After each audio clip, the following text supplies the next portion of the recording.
Vous êtes arrivé au centre du monde, ce qui est même important de savoir. Alors que dans le reste de l'humanité, la Bible est étudiée comme un livre de foi, dans lequel on a la foi ou on ne l'a pas. Pour nous autres, les Israéliens, les Juifs redevenus Hébreux, ce n'est pas un sujet de foi, c'est un sujet de vie. Nous vivons sur notre terre. Une fois que nous sommes rentrés chez nous, alors c'est là que nous incombe le devoir de commencer à remplir notre rôle.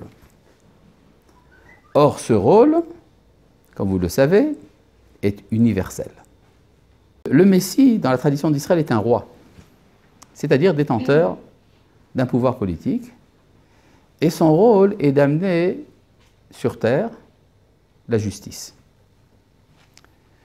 et non pas l'amour. L'amour, ça on sait le faire sans le Messie, puisque nous avons comme commandement fondamental dans la Torah, tu aimeras ton prochain comme toi-même, ça on sait le faire. Mais l'innovation, il faut passer, pour ça qu'il faut passer justement par un État, c'est l'innovation, c'est de faire la justice sur terre. Et cette justice, elle ne peut se faire qu'au niveau étatique. Le terme de religion n'existe pas dans la tradition juive. La Torah n'est pas une religion. La Torah est une parole de Dieu à une nation. C'est-à-dire le récepteur de la Torah n'est pas l'individu.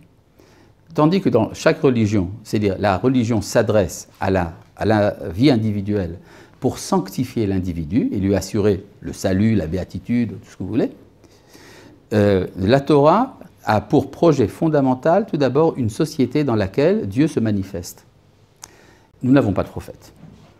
La prophétie a cessé il y a 2400 ans. Nous n'avons pas perdu l'espoir, nous savons qu'elle reviendra. Il y a une aspiration spirituelle très profonde en Israël. Il n'est pas du tout impossible que ça se réalise, Inch'Allah, de nos jours. Et vous êtes ici dans le cadre d'une organisation dont je suis le fondateur, qui s'appelle Berit Olam, c'est-à-dire Alliance universelle, et qui s'occupe justement de la diffusion de l'enseignement du judaïsme pour les nations. Il y a un écran, si vous voulez, qui nous sépare du Créateur. Cet écran, c'est l'écran de la nature, ou l'écran de la conscience, qui fait que nous sommes abrités, en fait. Il y a une sorte d'autonomie de l'homme. Mais on ne peut pas rester en permanence séparé du mon Dieu. Donc il faut pour cela une cheminée. L'entretien de cette cheminée, c'est notre rôle. C'est-à-dire nous sommes des ramoneurs du bon Dieu.